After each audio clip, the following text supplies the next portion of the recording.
No es verdad, desmenuzábamos las definiciones y decíamos que las hormonas daban los caracteres sexuales, daban las diferenciaciones, había modificaciones de la piel, de los vasos sanguíneos, de los músculos, de la función renal, todo efecto de estas hormonas, pero el objetivo final era el mismo, el proceso reproductivo. En el caso masculino no es la diferencia. Los hombres también tienen funciones reproductivas que son muy similares a las de las mujeres, dado que tenían el mismo proceso biológico de formación. ¿Cuál era la única diferencia? La proliferación de los tejidos, que unos proliferaban y determinaban sexos masculinos, y en la proliferación de estos tejidos, la suma de los tejidos los volvían órganos, en este caso órganos sexuales. Los hombres tienen una capacidad, sin embargo, una función restada. ¿Qué función será esa? ¿Qué función no tienen los hombres que sí tienen las mujeres? La gestante. Los hombres no gestan bebés. En medicina se les dice producto del embarazo, bebé, pero bueno, si me escuchan decir el producto, no se piensen cabrones, pero no, en ámbito, okay. Las hormonas sexuales masculinas, ¿no es verdad? La presencia de las mismas hace la misma función que habíamos mencionado anteriormente. La primera son los caracteres sexuales. La segunda, que acompaña a todas las hormonas sexuales, líbido, que es el deseo sexual, ¿no es verdad? El deseo reproductivo.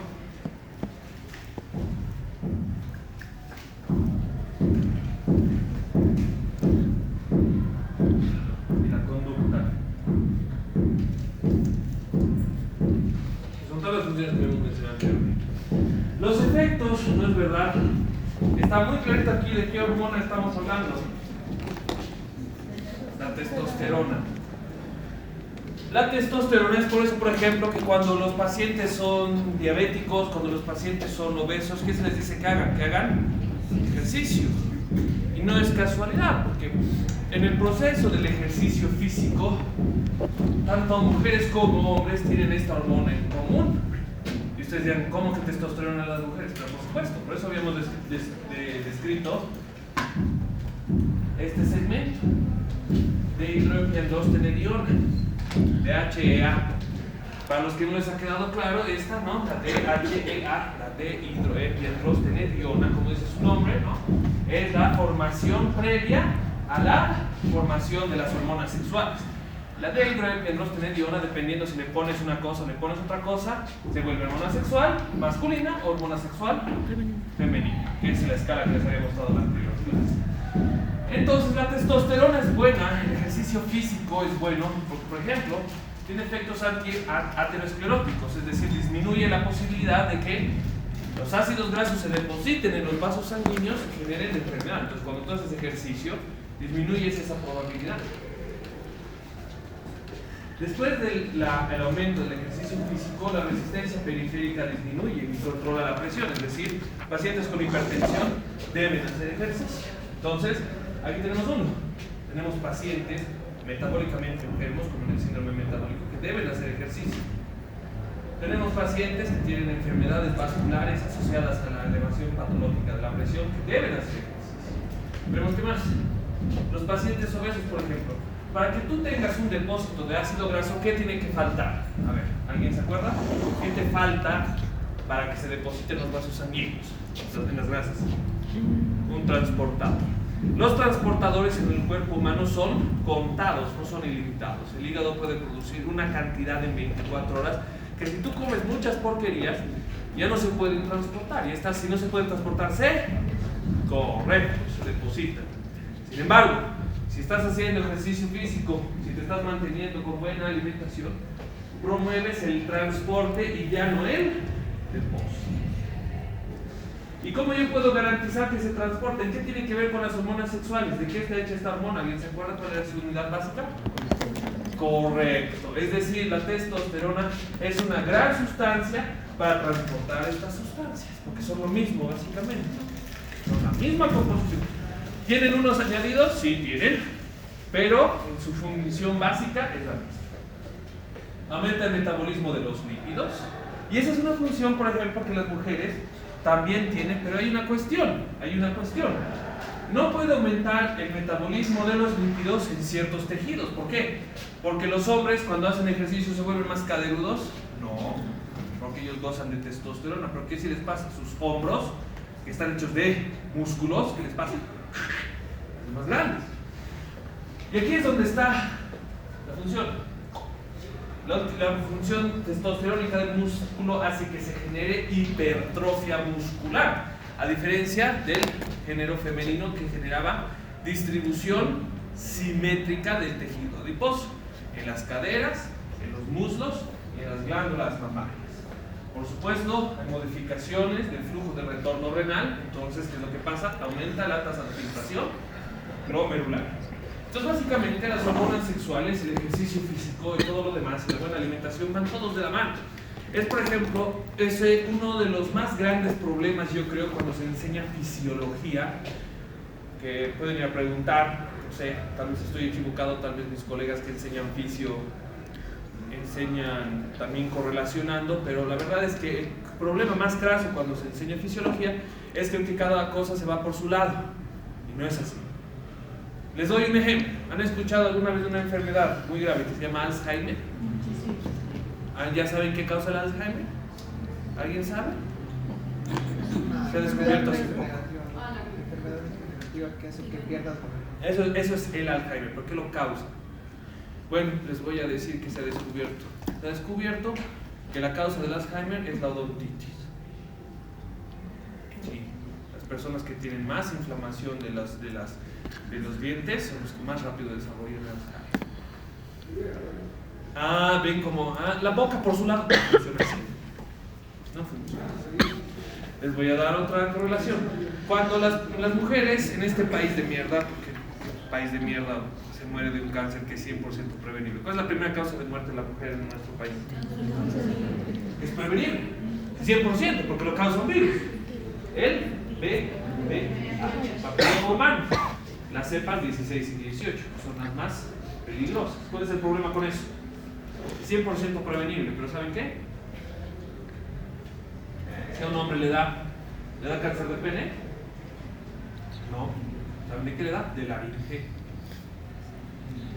Sí, por si acaso, los caballeros, que el VPH no es un problema exclusivo de la mujer, te da cáncer de laringe si te agarra el VPH. ¿Y cómo será eso? ¿Por qué creen que sea? ¿Ven? Está todo conectado. Entonces es un error estudiar las cosas por separado. Es un error muy craso, que te va a costar días, que vas a leer y van a haber cosas que no vas a entender. ¿Cómo mierdas de? Y ya les debe haber pasado alguna vez. Esa es la idea. Muy bien. Entonces ya conocemos la función, ¿no? Pero ¿de dónde viene esta testosterona? Habíamos visto la semana pasada que el 100% de la testosterona de la mujer venía de la glándula suprarrenal. Pero el 90% de la testosterona masculina viene de estos dos órganos que se llaman testículos. Y el 10% de la testosterona masculina recién viene de la glándula suprarrenal. El órgano masculino es más sencillo de entender que el femenino, porque los órganos son hacia afuera. Entonces, ¿qué es lo que tenemos? Base del pene, glande, uretra. ¿Listo? ¿Acabó? La continuación, no es verdad, del órgano peniano, por ejemplo, está directamente relacionada con la función tanto vesical, porque vesical quiere decir vejiga por si acaso, no quiere decir vesícula. Porque, por caso, vejiga quiere decir bolsa. Por eso la vesícula, que es una bolsa que está cerca del hígado. Entonces de ahí tiene el prefijo que con el que funciona y se determina. El órgano peniano, como ustedes pueden ver aquí, es bastante interesante. Está compuesto por estas unidades cavernarias que se llaman, como dicen sus nombres, cuerpos cavernosos. El cuerpo cavernoso es literalmente como una esponja extravehicular, que está lleno de huecos que están comunicados entre ellos, los huecos, como si fuera una cripta. Entre estos huecos están viajando las arterias penianas o arterias centrales que se van distribuyendo a través de cada uno de esos huecos. Cuando se llena de sangre el pene, sufre la erección. La erección, sin embargo, tiene una particularidad, y es que cierra con la presión que se genera en la base del pene, cierra el paso de la orina por la vejiga. Y orinar mientras el pene está erecto es lastimar el pene por si acaso. Entonces, ¿cuál es la cuestión? En el trayecto de la vejiga hacia la base del pene, porque por si acaso la base del pene es aquí abajo, no es aquí arriba, es como que aquí es la vejiga, no es aquí el pene, ¿no? Nadie se levanta y... En la base, sin embargo, de salida de la vejiga encontramos este pequeño órgano que es una jodita, que se llama próstata. La próstata, como dice su nombre, es una glándula capaz de sintetizar una de las sustancias más importantes en relación a la microcirculación, que se llaman prostaglandinas. La mayoría de la gente escucha la palabra prostaglandina y está pensando en qué cosa: inflamación. Y no están equivocados. Pero el problema es pensar que las prostaglandinas son malas. La vía de la inflamación sintetiza prostaglandina E2, tromboxano A2 y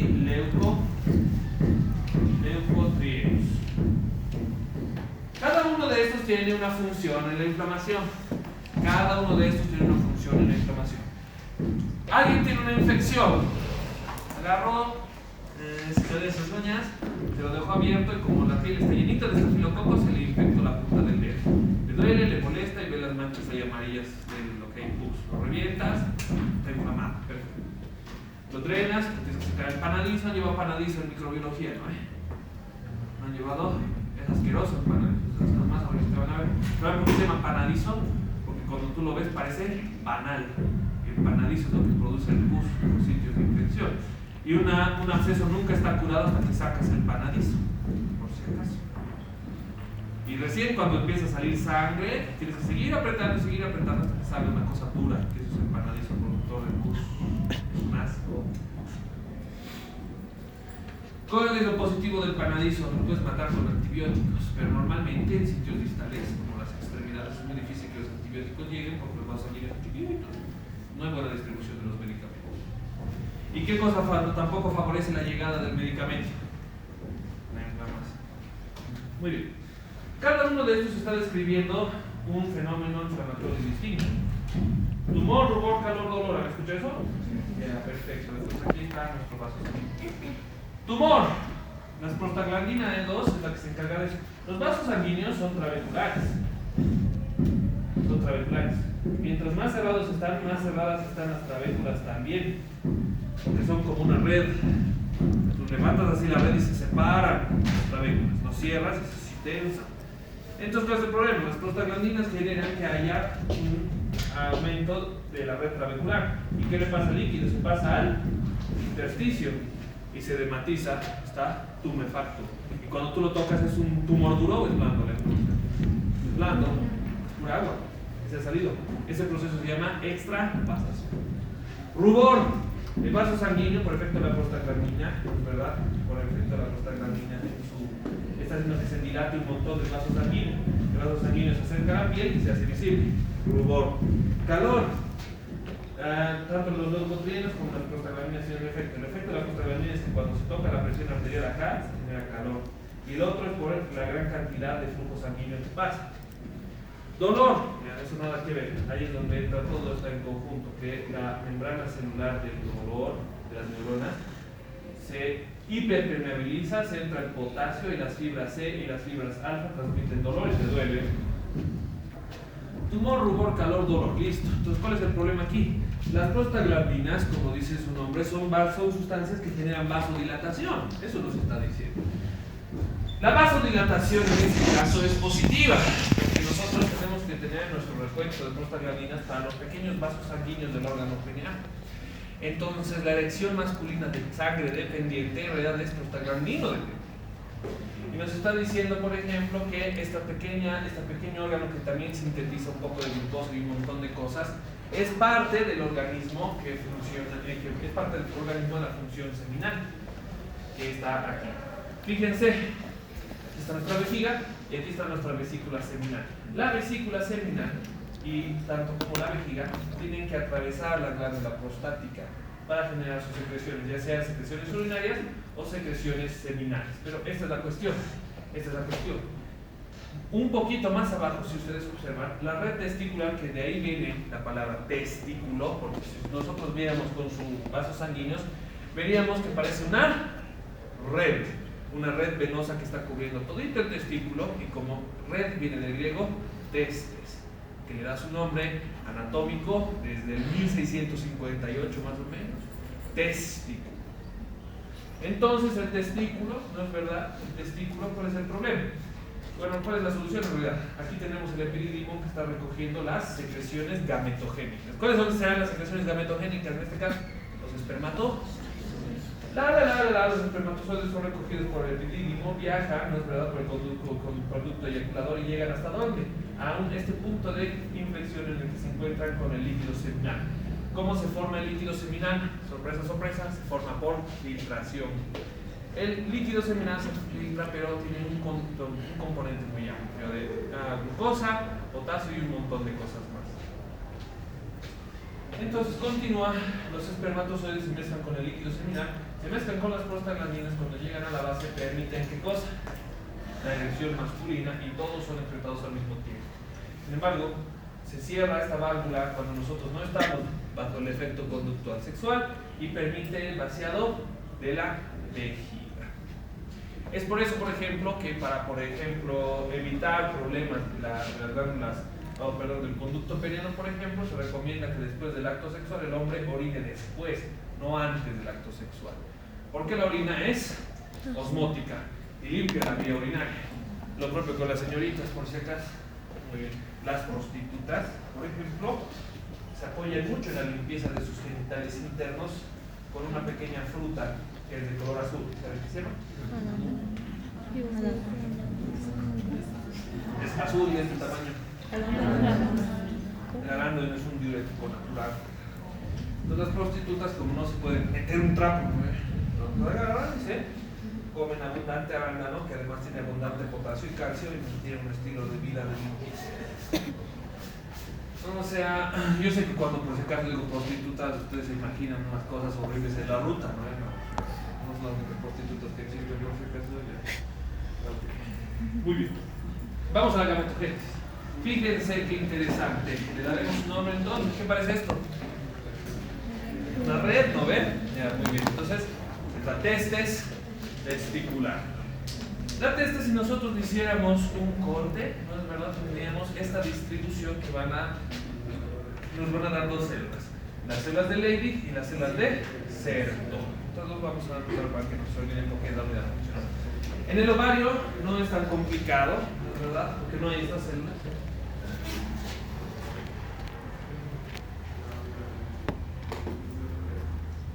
Perfecto. Entonces, la distribución, fíjense, es bastante, y bueno, el espermatogonia, es bastante interesante. Las células de Leydig, ¿dónde se encuentran? En la periferia. Las células de Sertoli, entre las células espermatogénicas. Y en la luz, ¿qué quiere decir que haya luz aquí? Que todas estas células trabajan y secretan sus cosas aquí al centro. ¿Y el centro qué tiene que ver? Libera, ¿no es verdad?, sus secreciones, y estas pasan ¿a dónde?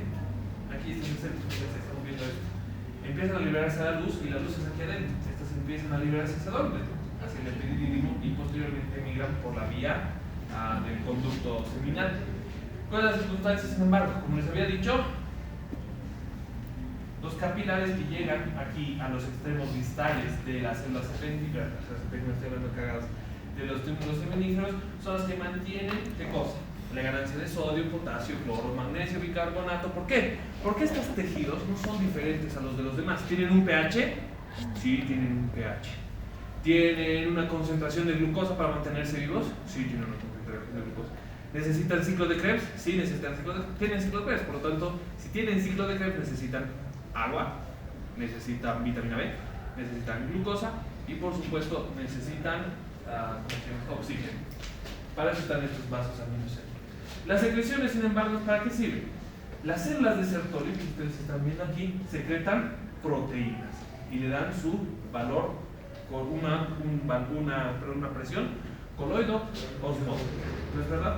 Entonces, ¿Cuál es dónde está? Aquí están las células de Sertoli.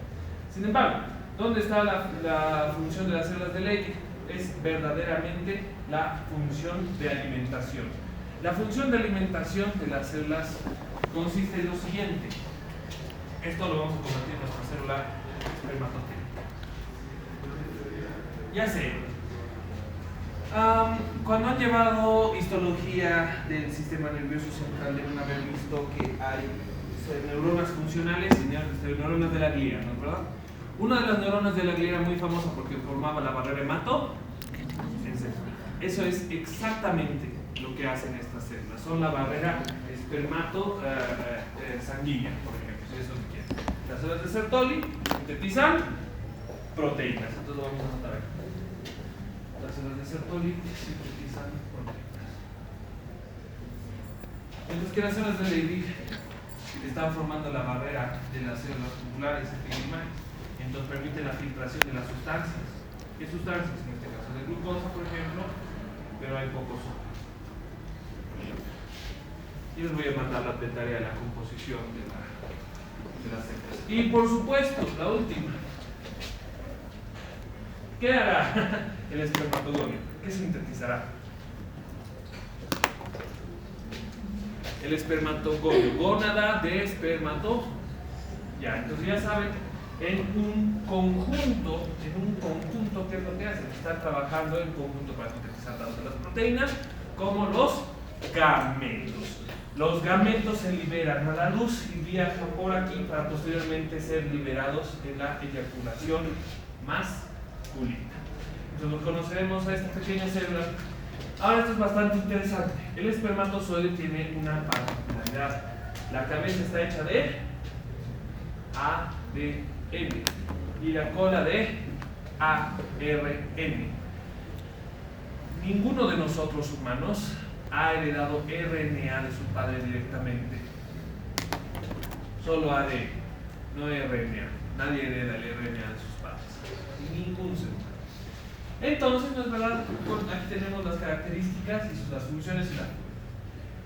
¿Qué función tienen? Son gametos. Su fuente, los túbulos seminíferos, que los acabamos de conocer, ¿no? En la mucosa tiene una función lubricante y su fuente es las glándulas bulbourethrais. Agua está proveída por la filtración que les acabo de mencionar y están todas las glándulas accesorias. ¿Cuáles son los buffers? Han llevado fisiología renal. Me imagino que en fisiología renal les deben haber dicho que nosotros tenemos una cosita que se llama pH, que se llama potencial de hidrogeniones, que tiene un valor de 735 a 745, y cuando está por debajo de 735 es acidosis, cuando está por encima de 745 es alcalosis, que tiene buffers. Tenemos buffers para los ácidos, tenemos buffers para las bases, que el hidrógeno se inhibe con el bicarbonato, el CO2 se inhibe con el agua, y viceversa, el bicarbonato se inhibe con el hidrógeno, etcétera, etcétera. ¿No es verdad? Que las dos formas de librarse es por la vía respiratoria y por la vía urinaria. ¿No? El ácido carbónico, CO2 más agua es ácido carbónico, hidrógeno más bicarbonato es ácido carbónico. ¿No ven? Ya, entonces, ¿cuáles son los buffers que utilizan? Neutraliza el ácido a través de los ambientes vaginales y en el caso de los masculinos es la vía prostática. Los nutrientes, fructosa, esto no lo vean porque es su tarea, pero bueno, hay más cosas. Fructosa, ácido cítrico, vitamina C y carnitina. ¿Alguien se acuerda para qué era la carnitina cuando estábamos llevando insulina? Transporta los cuerpos cetonos, correcto. Ahora, por ejemplo, si ustedes van al Hipermaxi o una cosa así, van a encontrar jugos de limón que dicen con levocarnitina, es decir, que no solo tiene el ácido cítrico que es antioxidante, sino tiene la levocarnitina, es decir, es 2 veces más antioxidante. Los que fuman tienen que tomar esas cosas. Bien. Estos son los dejo. ¿Cuál es la cuestión acá? Fíjense, tenemos la cabeza, el cuello y la cola. A partir de la cola, que corresponde al RNA masculino, no se hereda, dado que solo utilizamos la información genética hasta la cola mitocondrial y eso solo utilizamos el 35 a 40%. ¿Cuál es el resultado final? Fíjense, testosterona, estrógeno. El objetivo final de estas hormonas, yo sé que hemos mencionado que tienen efectos metabólicos genéricos, ¿no es verdad? Hemos dicho que tienen efectos metabólicos en el hígado, en el músculo, en el corazón. Pero ¿cuál es el objetivo final? En el contraste de que estamos hablando de sexualidad. La palabra clave está aquí. Estas células no son como el resto de las células. Para empezar, son células gametogénicas. Es decir, ¿qué quiere decir gametogénica? Que tienen potencial de formar un ser humano. Eso tiene muchas implicaciones, señores. ¿En qué sentido? Una célula que tiene el potencial de formar un ser humano tiene que estar indemne. No puede tener defectos de la membrana celular, no puede tener defectos mitocondriales, no puede tener nada de eso. Y sin embargo, nuestro potencial reproductivo, tanto masculino como femenino, dura años. Y no nos reproducimos una vez por año. Hay gente que hasta este momento, desde su edad reproductiva, no se ha reproducido ni una sola vez. Entonces, ¿cómo haces que para que, a pesar de que no has tenido hijos, esas células se mantengan indemnes? Porque, por ejemplo, si ustedes salen al sol, se van a quemar si se quedan mucho rato. Si empiezan a beber mucho, van a tener trastornos hepáticos.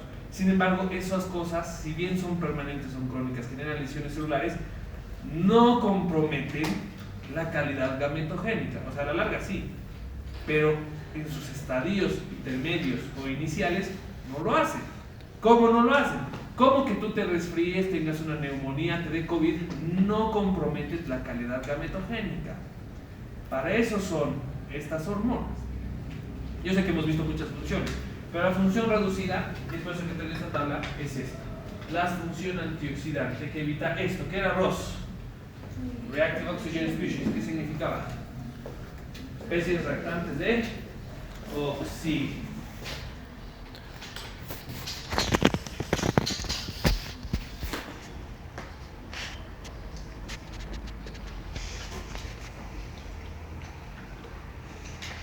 Por sus siglas en inglés, ROS. Los ROS son sustancias oxidantes, son productos que lesionan las membranas celulares. Por ejemplo, deben haber escuchado un trastorno muy frecuente que mata millones de gorditos al año, que se llama infarto agudo de miocardio. Cuando los pacientes tienen infarto agudo de miocardio, se ha comprometido la ley de Frankenstein, porque algunos tejidos se han infartado y han dejado de funcionar. No se han muerto, pero han dejado de funcionar. Pero, por ejemplo, si ustedes agarran y leen una guía de tratamiento de infarto agudo de miocardio, ¿qué es lo que les dice? Medicamentos tantos, pero oxígeno en bigotera o en máscara. ¿Por qué es eso? Porque resulta que si tú le das oxígeno de entradita al paciente que tiene infarto agudo de miocardio, el tejido que se ha lesionado le llega el oxígeno y como no tiene una mitocondria que está funcionando porque está tontado, el oxígeno ¿qué le hace? Lo lastima, lo oxida. Y ahí sí se muere el tejido cardíaco, ahí sí se muere. ¿Formando qué cosa? Correcto. ¿Por qué es importante la mitocondria? Porque resulta, esta es nuestra membrana celular y esta es nuestra mitocondria. Resulta que tenemos una función en las mitocondrias que ustedes deben haber leído y que tal vez no han entendido para qué sirve, que se llama cadena de electrones. La cadena de electrones nos permite deshacernos de los excesos de dos sustancias. Una es esta y la otra es esta, que también es positivo por ese caso. La cadena de electrones. El oxígeno que ha captado nuestra célula que no utiliza, ¿qué creen que es? Se sabe. El hidrógeno que se sintetiza del ciclo de Krebs, que es un producto de desecho, ¿qué creen que hace? Se sale. Pero si nuestra mitocondria no está funcionando, estas sustancias no se salen. Entonces, ¿qué tenemos? Tenemos una cosa, un cambio de esto, un cambio de esto. El oxígeno que está disuelto se va a mezclar con otro oxígeno, con otros oxígenos, y van a formar esto, y van a empezar a oxidar los tejidos, y van a empezar a lesionar. Es el producto del efecto final, por ejemplo, del infarto agudo de miocardio. Trayendo ese ejemplo acá, por ejemplo, necesitaríamos una sustancia muy específica que goce de difusión simple a través de la membrana celular y que su secreción sea pulsátil y constante.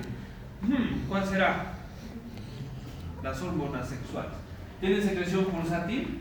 Sí, porque nadie pierde sus funciones reproductivas después de comer o así, porque no son como las hormonas digestivas, por ejemplo, que están ausentes en grandes cantidades y no estás comiendo, están presentes todo el tiempo. Los hábitos conductuales están presentes todo el tiempo. Estas hormonas, a través de mecanismos distintos por su composición distinta, pero interactuando con receptores parecidos, permiten que las mitocondrias sean hiperfuncionales y mediadas, en este caso, por calcio. ¿Por qué no por sodio? Porque tienen un compromiso osmótico, pero calcio no. Entonces, en su sabiduría, por ejemplo, nos permite que el retículo sarcoplásmico y la mitocondria tengan un intercambio constante, tanto de calcio en relación a la presencia de hormonas, que permita que esta cosa que ustedes están viendo aquí no se detenga nunca. ¿Y por qué no se detiene nunca? Porque es pulsátil. Durante 24 horas. Las hormonas sexuales no se dejan de producir. O hay alguien que se haya ido a dormir y al día siguiente se desvela. Una de las chicas se ha ido a dormir como en esa película y al día siguiente se despierta y es un tipo. Nadie. ¿Han visto esa peli? Tan mala que es buena. Claro que es un ladrón. Muy bueno. No cambia, es un tipo que se despierta como mujer, sí, y le cambia el cuerpo a otra chica. Está de estúpida, pero está bien, sí. A mi hermana le digo. Entonces, ¿cuál es la circunstancia, por ejemplo, aquí? Cuando estas sustancias, cuando estas células, en este caso son células gametogénicas, ya no son viables, porque esto no se puede mantener para siempre. Es más, las mujeres son el mejor ejemplo, que cuando dicen estas células gametogénicas ya no sirven, tienes algo de ellas. ¿No? Todo el mundo sabe eso. Ahí recién el retículo endoplasmático deja de funcionar y nos permite la apoptosis. Entonces no es que tenemos los mismos espermatozoides de cuando teníamos 15 años, no, nadie tiene. Como las mujeres tampoco tienen sus ovarios. Permite la apoptosis, la vía estrogénica y la testosterona después de ciertos ciclos. El ciclo de los hombres es de 24 horas y el ciclo de las mujeres es de 28 días. Entonces aquí está, ¿no es verdad? Ahora que ya saben cuál era el objetivo final. De paso no aprendí cadena de electrones. Yo creo que este es uno de los mejores esquemas que he hecho en mi vida. Van a pensar, porque es muy claro sobre cómo funciona la cadena de electrones. Y esto te va a explicar, esto quédenselo para cuando ya estén llevando shock. Cuando estén llevando shock, esto es la muerte. Esto es la muerte. La muerte. ¿Y por qué? Por ejemplo, les voy a dar un ejemplo muy contundente. Deben haber escuchado una enfermedad que se llama enfisema pulmonar, que el tórax es así grandote, que es tan grande que no se genera. ¿Han llevado fisiología respiratoria? Ya. Los que han llevado fisiología respiratoria saben que la ley de Laplace es la misma ley que la ley de Poisson. Nos dice que si el vaso sanguíneo, la ley de Poisson nos dice que el vaso sanguíneo está muy cerrado, la presión aumenta. Si está demasiado cerrado, ya no se maneja se cierra y ya no hay presión, ya no hay flujo, como un vaso colapsado. Si el vaso está dilatado, la presión disminuye y permite el paso lento. Pero está demasiado dilatado, se pierde la presión. La ley de Laplace explica lo mismo de la difusión de oxígeno. Si el bronquio está muy cerrado, la presión parcial de oxígeno se eleva y el paso es complicado. Si está dilatado, pero es rápido. Si está muy dilatado el bronquio, ¿no? La presión permite que baje y el camino de la difusión de oxígeno es lento.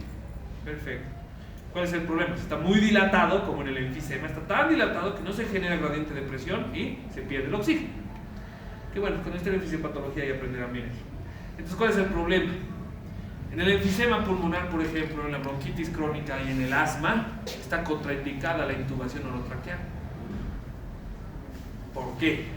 Tanto el enfisema como el asma, como la bronquitis, y por el caso del COVID también técnicamente está contraindicada la intubación orotraqueal, pero bueno, cosas. Generan esto. Los tejidos en la bronquitis crónica y en el enfisema ya están lastimados. Si ya están lastimados, quiere decir que sus membranas están inadecuadamente funcionando, sus mitocondrias están funcionando inadecuadamente, y el resultado final es una cadena de electrones que no es adecuada. Tú le metes oxígeno a tejidos lastimados, se van a lastimar más. Entonces uno creería, ¿no? Pero son enfermedades respiratorias, tienen poco oxígeno, ¿por qué no les damos oxígeno? Por eso. Por eso. El COVID, por ejemplo, deben haber escuchado, era una huevada, porque cuando salió el tema del COVID, por ejemplo, todos eran expertos. Todos sabían con qué tratar el COVID. Y todos sabían de dónde venían.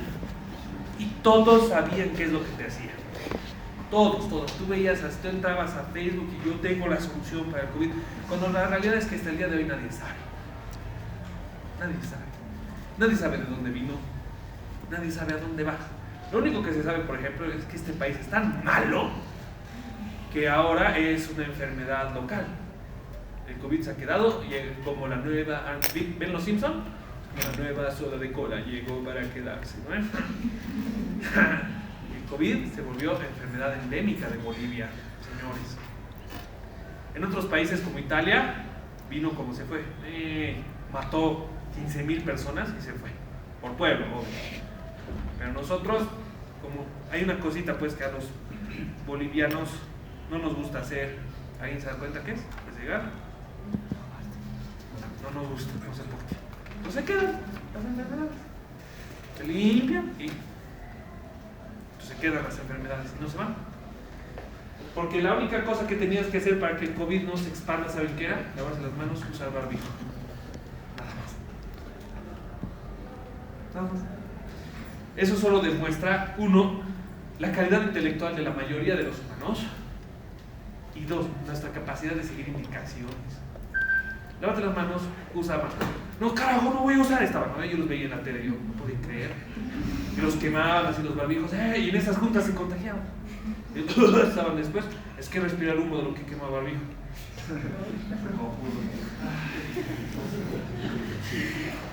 Ustedes van a sufrir igual. Muchos de ustedes, por eso les digo, pues no se peleen con las materias de administración hospitalaria como epidemiología y esas cosas, les van a servir. Hay una cosita que se llama diagnóstico epidemiológico, que a mí me sirve harto, principalmente en este país, que es raro el país. Y si ustedes van al servicio departamental de salud y dicen, quisiera pedir la lista de incidencia de la provincia Murillo de hipertensión, se van a reír en tu cara, porque nadie ha hecho. Así te van a hacer. Porque, claro, porque encima los vas a obligar a trabajar. Los vas a obligar a trabajar, uno, dos, los vas a dejar en evidencia. Te van a ser tus enemigos el resto de tu vida. Porque así es la gente. Entonces, primero no sean así. Si tienen responsabilidades, acéptenlas, no peleen con la responsabilidad, hagan la parte de ustedes, ¿no? Para que no acaben así, no se conviertan en lo que critican, es lo único que les digo. En el Perú, por ejemplo, que yo he hecho una investigación en el Perú, ¿y saben qué he descubierto? En el área rural, 48% de los niños están parasitados. 48%.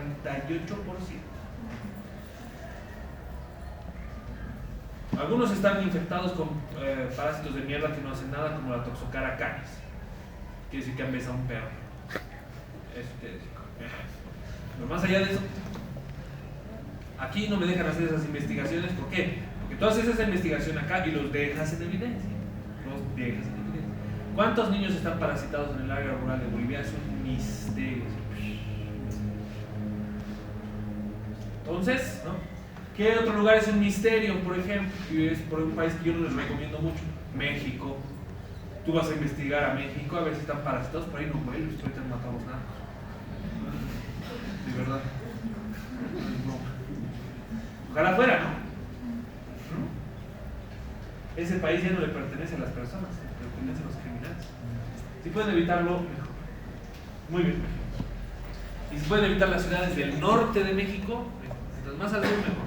El norte de México, ¿con qué país está limitándose? Con Estados Unidos.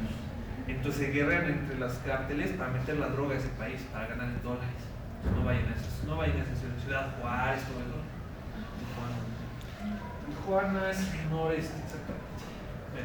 La testosterona, no es verdad, aquí esto tenía que ir antes, pero fíjense aquí hay un detalle que en la imagen anterior no tenía, es que la testosterona se apoya en las proteínas G, la superfamilia de proteínas G, es decir, en segundos mensajeros, para dar como efecto la hipertrofia muscular, la característica de los hombres, ¿verdad? Por eso, por ejemplo, actualmente, ¿cuál es la cuestión?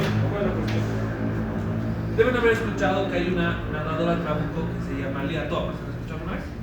Lia Thomas participaba, pasado, en competiciones femeninas de natación. Siempre ganaba, pues. Era un tipo que tenía esto. Su testosterona, imagínense, las chicas nadadoras, ¿no?, que deben haber medido 1,60 m, competían contra un gripo de mierda de 1,85 m y que pesaba 90 kilos, de puro músculo. Entonces el tipo empezaba a nadar y le sacaba una diferencia de unos 7 metros, que es harto en natación. Entonces, obvio, siempre ganaba. ¿Cuál era la cuestión? Él se identificaba como mujer, ya, perfecto. No tengo opinión al respecto. Pero ¿cuál es la cuestión? Actualmente, por ejemplo, las reglas son muy claritas. Son muy claritas. Todos los competidores transexuales no pueden competir en categoría de mujeres si han pasado la adolescencia masculina. Ya no pueden. Entonces están creando nuevas categorías para personas que son transexuales. ¿Pero por qué? Lia Thomas, cuando todavía era hombre, era el mejor nadador del mundo en la categoría 467. Es decir, había 466 nadadores mejores que él. Pero cuando se volvió trabuco, era el número 1 del mundo. Entonces, ¿qué dijeron? Con esto lo cagaron. Porque desde que hay competiciones nuevamente transexuales, efectivamente hay competidores transexuales y otra vez están volviendo a perder. ¿Se dan cuenta? El señor puede cobrar pues bien el premio. Ok. Les dejo esta imagen, ¿no es verdad? Que es lo mismo. GNRH, FSH, LH. ¿LH dónde va?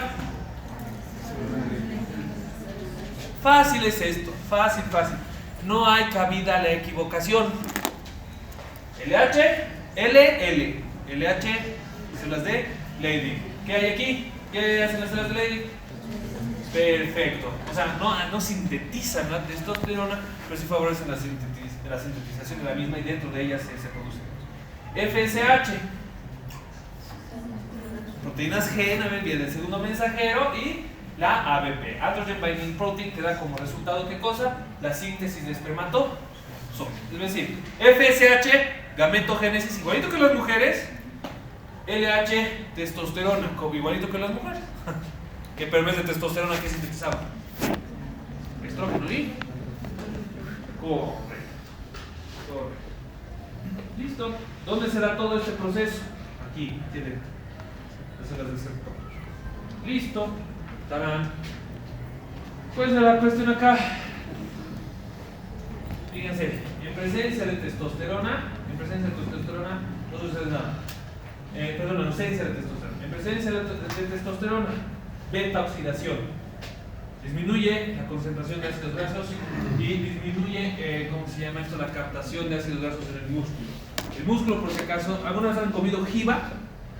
La jiba es bien rica, es la parte de la vaca, que es esta cosa de acá, porque está entremezclada el músculo con la grasa. Y es lo que evita, es lo que evita la testosterona. ¿Listo? El resultado final, aquí está, la testosterona también es eritropoyésica. La eritropoyesis en un 90% se da ¿dónde? ¿En qué órgano? ¿Qué órgano sintetiza eritropoyetina?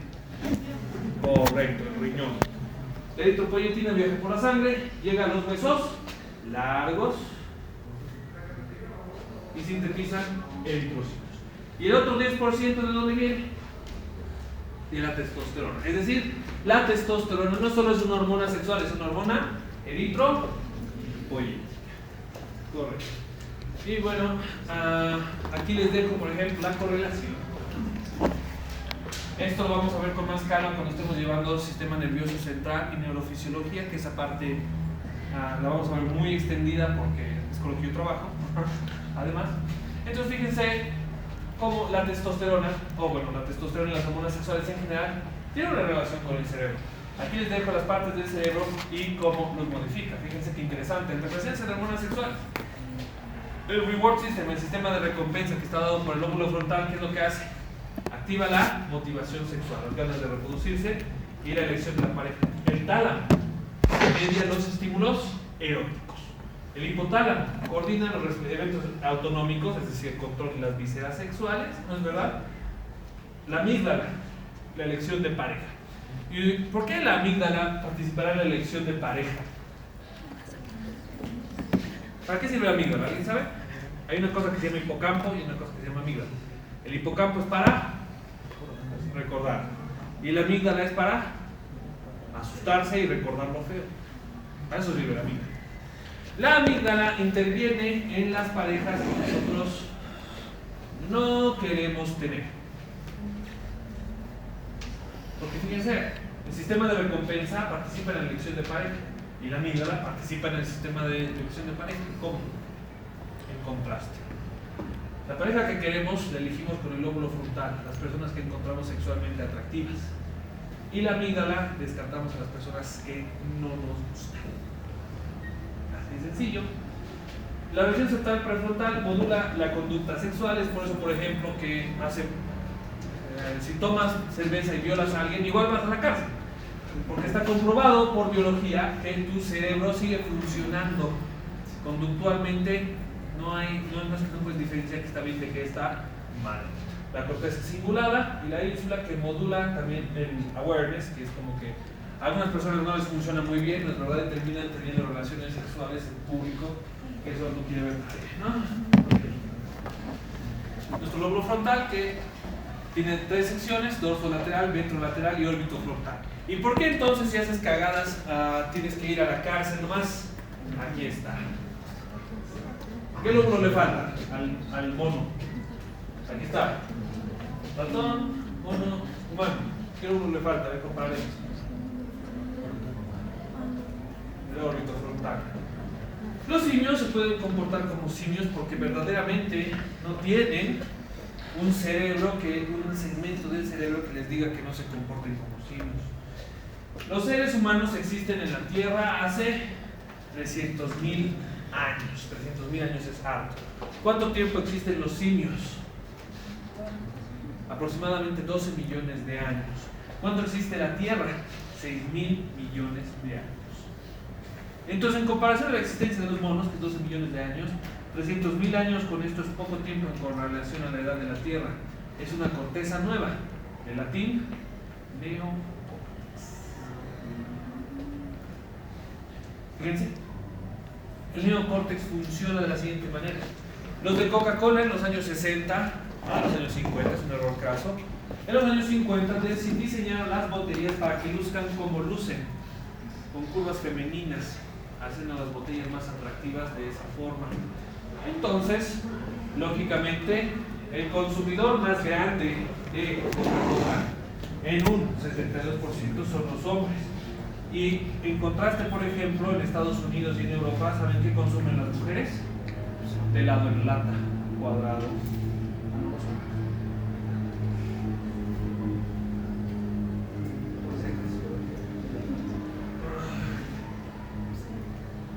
Todo esto está descrito por este individuo y su mujer, que se llama William Masters. Y William Masters era muy criticado en los años 60 y 70. ¿Por qué? Porque escribió los primeros libros de fisiología sexual y reproductiva. Y el sexo, desgraciadamente, pero con buenos motivos, es un tabú. Porque tú dices a alguien, hablamos de sexo. ¡Ay, no! Pero bueno, no es la gente. Pero bueno, ¿qué les puedo decir? El órgano reproductivo femenino interno, ¿no es verdad? Está relacionado directamente con las glándulas mamarias y el órgano uterino, porque ambos proliferan y tienen sus funciones dependientes de las mismas hormonas. El útero está amargamente muy bien irrigado, ¿no es verdad? Y desencadena las respuestas musculares. Esta es la inervación, para que la conozcan. Este es un buen detalle, pero me he olvidado poner, creo. Ah, sí, no lo puse. Bueno, resulta que el útero, igualito que el páncreas, tiene un receptor en su membrana, algo así, que se llama calmodulina. Como dice su nombre, la calmodulina funciona con. Habíamos visto en el sistema cardíaco, por ejemplo, que la concentración cardíaca, la contracción cardíaca está mediada por sodio, que hace que se contraiga. Y una fracción de segundo se queda contraída por calcio. Esto no es casualidad. En presencia de calcio, las calmodulinas hacen que el útero se contraiga así fuertísimo. Y si hay un bebé adentro, con contracciones se generan y expulsan al producto por el canal del parto. Se llama canal triple gradiente descendiente, que es una de sus tareas. Fíjense, ¿dónde estamos? Aquí está, GNRH, FSH, LH. Las gonadotropinas empiezan a proliferar en presencia de la LH y la FSH.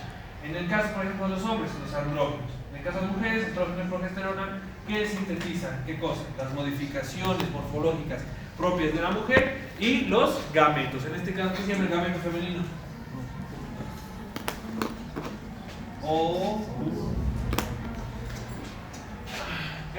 Fíjense qué interesante, ¿no es verdad?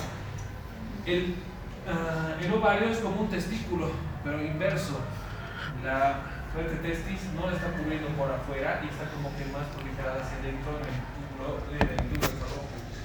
Fíjense, es por ejemplo cuando los caballeros, normalmente cuando te patean las gónadas, ¿dónde te duele? Aquí. No te duele. Te duele aquí, porque la inervación de los testículos es la misma inervación de los ovarios, que son inervaciones abdominales. Por eso se agarran el abdomen cuando nos patean. Entonces le continúa al útero, no es verdad que está directamente conectado con la vía vaginal, tanto la externa como la interna, y se apoya sobre ¿qué? La vejiga. Por eso las mujeres embarazadas siempre tienen ganas de orinar. El producto se apoya, les hace un poco de orina, se apoya de nuevo y les expele un poco de orina. Así de sencillo. Fíjense, aquí está el ciclo del ovario, que es del ovario del óvulo, que pasa con interesante. El folículo primario, no es verdad que está funcionando desde la niñez, desde la primera infancia, evoluciona a folículo secundario, al ocito, el folículo madurado que libera un óvulo, después de que se lo libera el estroma. El estroma tiene un problema, sin embargo. El estroma, que ustedes están viendo acá, regularmente puede tener un trastorno celular. ¿Alguna vez han escuchado del esófago de Barrett? ¿Qué tipo de trastorno es ese? Correcto, es una metaplasia. El estroma, que es una jodita, en muchas mujeres sufre de metaplasias. ¿Qué tipo de metaplasia? Hay metaplasias funcionales y no funcionales. Las metaplasias no funcionales del estroma, ¿cuáles serán? Dientes y ojos. Son horribles. Y pelo. En nuestro laboratorio de anatomía patológica hay un ovario con pelo. Vayan a ver. Ovario sí, pelos. Menor. Aquí abajo, en nuestra facultad. ¿Y cuáles son los funcionales? Hay un estroma bastante interesante que es difícil de encontrar. ¿En el que sintetiza?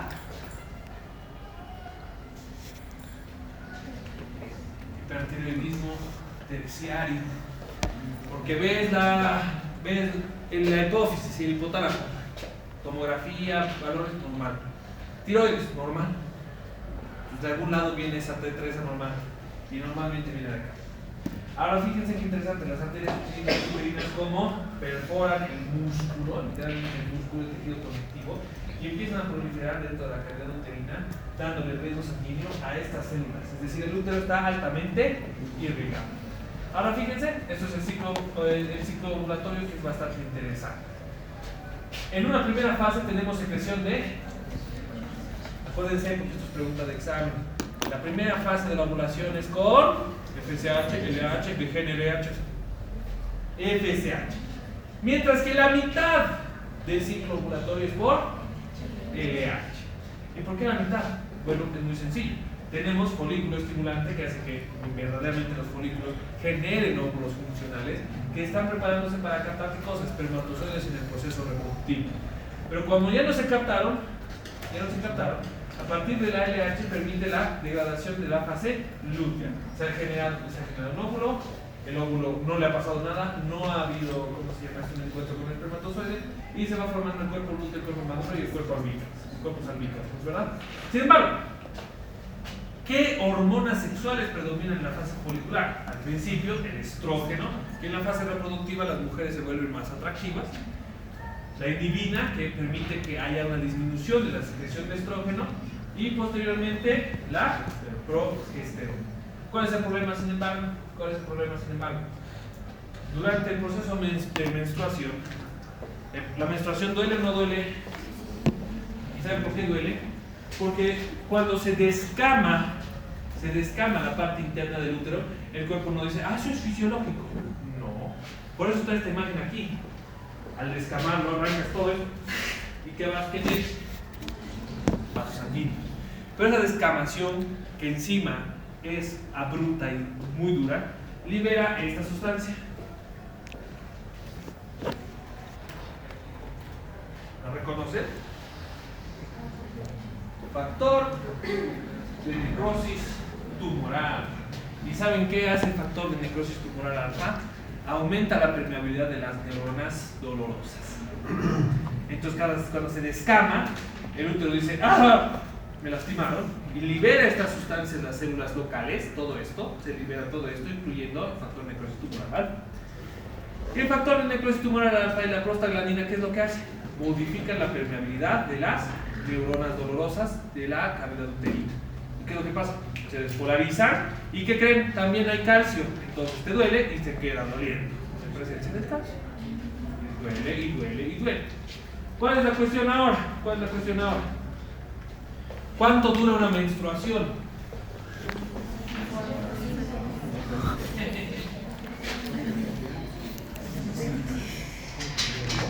Más o menos 7 días. Una mujer cursa 28 días de un ciclo ovulatorio de 28 días.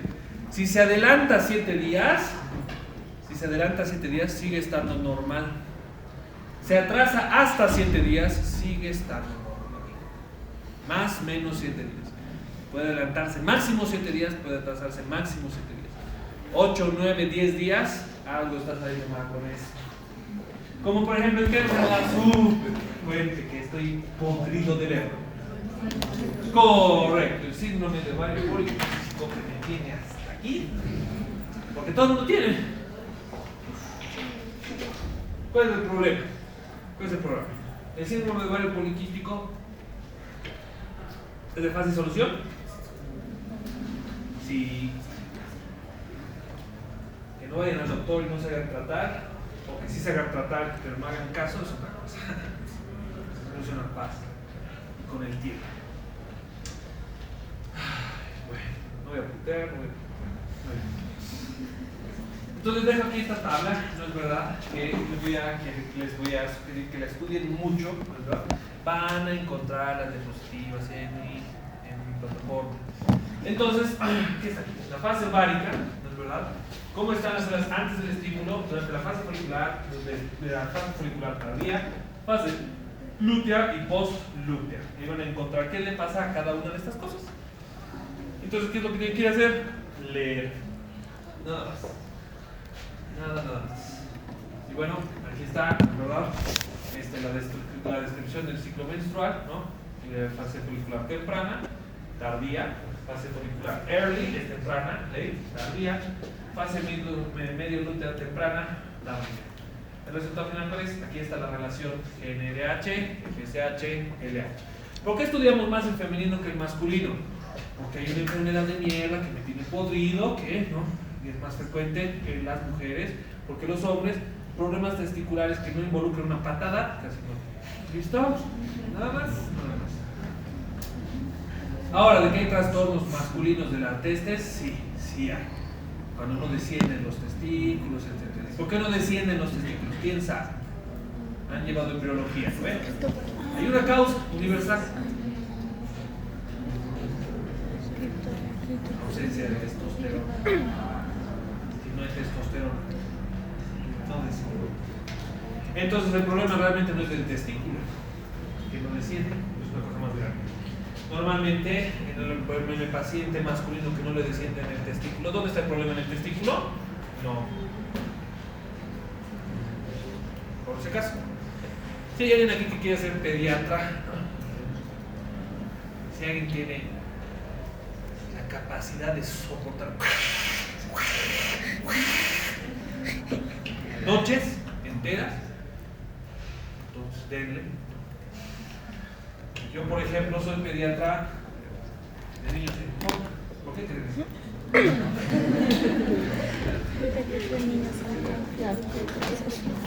Bien. Presten atención. Tranquilo, tranquilo.